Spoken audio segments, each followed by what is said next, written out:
प्यारे बच्चों, welcome to my channel Verma study 2020 बुकलाना। मैं यूपी बोर्ड के क्लास 12th के छात्र छात्राओं के लिए इकोनॉमिक्स सब्जेक्ट को हिंदी माध्यम से मैं फुल कोर्स कराऊंगा। यदि आप फुल कोर्स करना चाहते हैं तो मेरे चैनल को सब्सक्राइब कीजिए और बेल आइकन को प्रेस करना न भूलें ताकि जो भी वीडियो मैं अपलोड करूं उसका नोटिफिकेशन आपको सबसे पहले मिल सके। व्यष्टि अर्थशास्त्र पूरा पढ़ाया जा चुका है। समष्टि अर्थशास्त्र में चैप्टर दूसरा चल रहा है, राष्ट्रीय आय का लेखांकन। इसमें आज छठा वीडियो है, अर्थात पार्ट 6 है। प्यारे बच्चों, अगर इससे पहले आप नहीं देखे हैं राष्ट्रीय आय का वीडियो तो उसे देख लें। कल हम लोगों ने पढ़ा था कि मूल्य वृद्धि विधि या उत्पादन विधि, जिसको कहा जाता है प्रोडक्शन मेथड या वैल्यू एडेड मेथड, हम लोगों ने पढ़ा था। बहुत आसान शब्दों में, आसान भाषा में पढ़ा था ताकि समझ में आ जाए। आज हम लोग पढ़ेंगे कि जो उत्पाद विधि या मूल्य वृद्धि विधि है उसमें क्या क्या सावधानियां रखनी चाहिए, किन किन बातों का ध्यान रखना चाहिए। तो सावधानियां में दो तरह, एक तो वे मद जिन्हें हम सम्मिलित करते हैं राष्ट्रीय आय में, और दूसरा वे मद जिन्हें नहीं करते हैं। इसका ध्यान रखना जरूरी होता है। तो पहले हम पढ़ेंगे वे मद जिन्हें सम्मिलित करना चाहिए।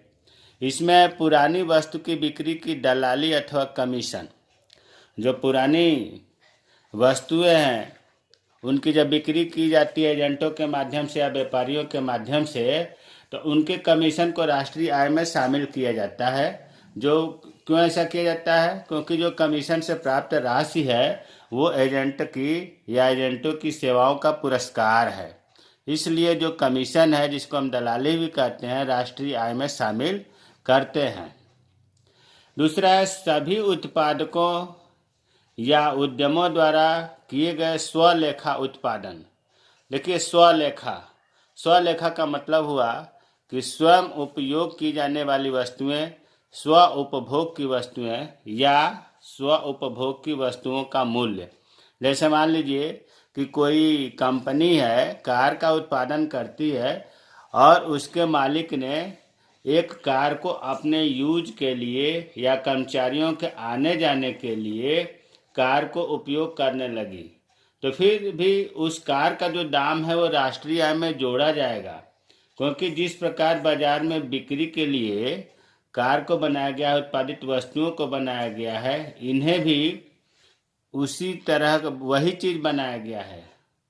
तो अब आपको समझ में आ गया होगा कि जो स्वलेखा उत्पादन है, स्व उपभोग की वस्तुएं हैं जैसे कार, इसका भी हम आरोपित दाम या जो अन्य कार का दाम है वही दाम जोड़ते हैं राष्ट्रीय आय में।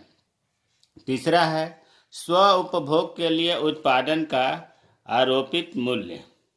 अगर उत्पादन किसी चीज़ का हो रहा है और उसका स्वयं उपभोग कर रहा है मालिक, तो उसका भी जो आरोपित मूल्य है, आरोपित का मतलब होता है अनुमानित मूल्य, ज्ञात किया जा सकता है, तो उसको हम राष्ट्रीय आय में शामिल करते हैं। क्योंकि ये वस्तुएं उसी प्रकार की होती हैं जिस प्रकार की बाजारों में बेची जाने वाली वस्तुएं होती हैं। तो इस प्रकार के आरोपित मूल्य को हम या अनुमानित मूल्य को राष्ट्रीय आय में शामिल करते हैं। चौथा है स्वभवन का आरोपित किराया। जिन मकानों में मालिक खुद रह रहे हों उनका भी आरोपित किराया शामिल में किया जाता है। क्योंकि सभी मकानों का किराया मूल्य होता है, चाहे उनमें मकान मालिक स्वयं रह रहा हो या उन्हें किराए पर दिया गया हो। तो जो उसका अनुमानित किराया है उसको भी हम राष्ट्रीय आय में शामिल करते हैं। अब वे मद जिन्हें सम्मिलित नहीं करना चाहिए, सबसे पहला है मध्यवर्ती वस्तुओं का मूल्य। प्यारे बच्चों, मध्यवर्ती वस्तुओं का मूल्य क्यों नहीं शामिल करते हैं? क्योंकि मध्यवर्ती वस्तुओं का मूल्य अंतिम वस्तुओं के मूल्य में शामिल होता है। अगर हम मध्यवर्ती वस्तुओं को कर देंगे शामिल, तो ये जो है दोहरीकरण या दोहरी गणना की समस्या उत्पन्न हो जाती है। दूसरा है पुरानी वस्तुओं का क्रय विक्रय। अगर पुरानी वस्तुओं का हम क्रय विक्रय कर रहे हैं, उससे जो राशि मिल रही है उसे हम राष्ट्रीय आय में शामिल नहीं करते हैं। क्यों नहीं करते हैं? क्योंकि इसका मूल्य उस वर्ष सम्मिलित कर लिया गया था राष्ट्रीय आय में जिस वर्ष वो वस्तु बनी थी या उत्पादन हुआ था। तीसरा है स्व उपभोग सेवाएं। अगर अपने यूज में सेवाएं किया जा रहा है तो इसका अनुमानित मूल्य लगाना कठिन होता है, इसलिए सेवाओं का, जो अपने उपयोग में सेवाओं का उत्पादन हुआ है या प्रयोग किया गया है या किया जा रहा है, उसका हम राष्ट्रीय आय में सम्मिलित नहीं करते हैं। तो हमें उम्मीद है कि मूल्य वृद्धि विधि में क्या सावधानी रखना चाहिए, कौन कौन से मद को सम्मिलित करना चाहिए राष्ट्रीय आय में और कौन कौन से मद को नहीं सम्मिलित करना चाहिए, क्लियर हो गया होगा। अब उत्पाद विधि या मूल्यवर्धित विधि में दोहरी गणना की समस्या, प्रॉब्लम ऑफ डबल काउंटिंग की समस्या आती है। एक लाइन में अगर कहा जाए तो जब हम एक से अधिक बार वस्तु का मूल्य शामिल कर लेते हैं राष्ट्रीय आय में, वही डबल या दोहरी गणना की समस्या या दोहरी गणना कहते हैं। देखो लिखा है, राष्ट्रीय आय के आकलन में किसी वस्तु या सेवा का मूल्य एक से अधिक बार शामिल करना दोहरी गणना कहलाता है। एक से अधिक बार, ऐसा नहीं कि दो ही बार, 2 बार भी हो सकता है, 3 बार भी हो सकता है, 4 बार भी हो सकता है। तो जब एक से अधिक बार उस वस्तु की कीमत अगर आपने जोड़ लिया राष्ट्रीय आय के गणना में, तो इसे कहते हैं दोहरी गणना। ऐसा क्यों होता है? ऐसा तब होता है कि हम अंतिम वस्तु और मध्यवर्ती वस्तुओं में भेद नहीं कर पाते, अंतर नहीं कर पाते। जैसा कि पता है आपको कि राष्ट्रीय आय में केवल अंतिम वस्तुओं तथा सेवाओं का बाजार मूल्य सम्मिलित करते हैं, और अगर हम मध्यवर्ती वस्तुओं का सम्मिलित कर लेंगे तो दोहरी गणना की समस्या हो जाएगी, क्योंकि जो वस्तु हमने शामिल किया वो 2 बार हो गया। अंतिम वस्तु में तो उसका दाम है ही। इसको एक उदाहरण हमने कल भी बताया था, वही उदाहरण लिया है कि मान लीजिए कि कोई किसान है, गेहूं उत्पादन किया है और उस गेहूं को 500 रुपये में आटा मिल वाले को बेचा, तो इसका मध्यवर्ती उपभोग कुछ नहीं है, मूल्य में इसने 500 रुपये वृद्धि किया। आप कहेंगे कि नहीं, किसान बीज लाया होगा, उर्वरक लाया होगा, कुछ तो उसने खर्च किया होगा। प्यारे बच्चों, यहाँ अर्थशास्त्र ये कहता है कि जो प्राकृतिक के तत्वों के द्वारा, हवा के द्वारा, पानी के द्वारा, जलवायु प्राकृतिक के द्वारा अगर किसी चीज़ का उत्पादन होता है तो वो मध्यवर्ती उपभोग उससे 0 माना जाता है। तो किसान जो है 500 रुपये का उत्पादन किया तो इसका मध्यवर्ती उपभोग 0 है, तो मूल्य में कितना वृद्धि हुआ? 500 रुपये का हुआ। और फिर जब आटा मिल उस गेहूं को खरीद करके कितने में खरीदा? 500 रुपये में, जो मध्यवर्ती उपभोग कहलाता है, लागत कहलाता है, कच्चे माल की लागत कहलाता है। तो 500 रुपये में तो खरीदा आटा मिल वाले ने और मैदा बना करके 800 रुपये में बेचा। तो 800 रुपये में जो है मध्यवर्ती उपभोग सम्मिलित है, अर्थात मूल्य वृद्धि हुआ 300 रुपये। फिर बेकर जो ब्रेड बनाने वाला है उसने जो है 800 रुपये में तो खरीदा, तो इसलिए बेकर का मध्यवर्ती उपभोग हो गया 800 रुपये, और उसने ब्रेड बना करके 1000 रुपये में बेचा। तो 1000 में उसके ऊपर के आटा मिल का किसान का जो मूल्य है, मध्यवर्ती मूल्य, इसमें सम्मिलित है। और मूल्य वृद्धि कितना हुआ? 800 में खरीदा था और 1000 में उसने बेचा दुकानदार को, तो 200 रुपये का मूल्य वृद्धि किया।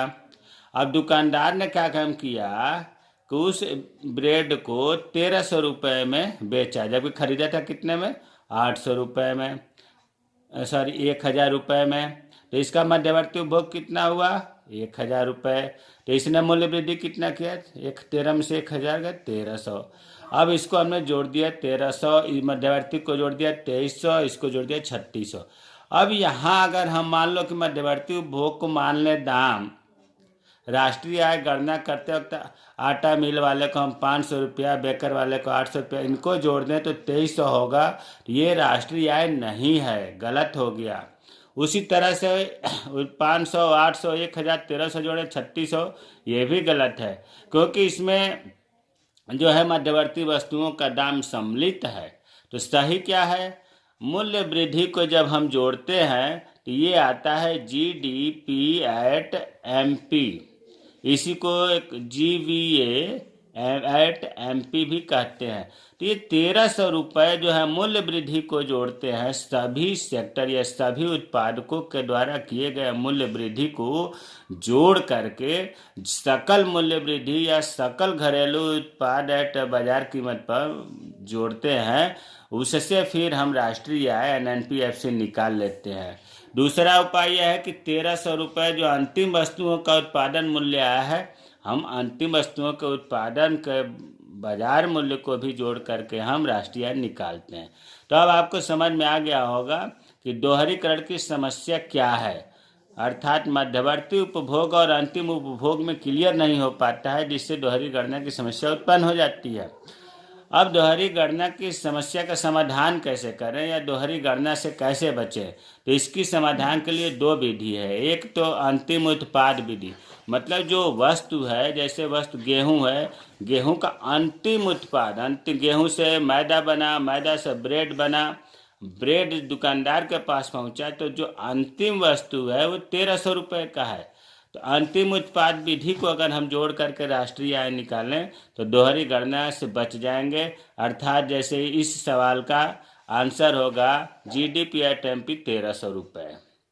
और दूसरा है मूल्य वृद्धि विधि। अगर हम सबके मूल्य वृद्धि विधि को जोड़ दें तब भी हमारा जीडीपी एट एमपी या gross value added at MP निकल जाएगा। तो दोनों विधियों से हम निकालते हैं। अगर अंतिम उत्पाद विधि से निकाल लें, पूरे देश में जो वस्तुओं और सेवाओं का उत्पादन हुआ है, अंतिम वस्तुओं और सेवाओं का, उसका बाजार मूल्य निकाल लें तो राष्ट्रीय आय निकल जाएगी, दोहरी गणना की समस्या नहीं होगी। या जितने भी उत्पादक हैं उनके द्वारा मूल्य वृद्धि जो हुई है, उन मूल्य वृद्धियों को जोड़ करके हम राष्ट्रीय आय निकाल सकते हैं। इसमें भी दोहरी गणना की समस्या उत्पन्न नहीं होगी। तो हमें उम्मीद है कि दोहरी गणना की समस्या क्या है, दोहरी गणना का समाधान कैसे करें, और मूल्य वृद्धि विधि में ध्यान रखने योग्य बातें क्या है, किन मदों को सम्मिलित करना चाहिए, किन मदों को सम्मिलित नहीं करना चाहिए, क्लियर हो गया होगा। अगर कोई डाउट है, कोई समस्या है तो आप कमेंट करें, मैं रिप्लाई ज़रूर करूँगा। मेरे चैनल को सब्सक्राइब कीजिए। जय हिंद, जय भारत।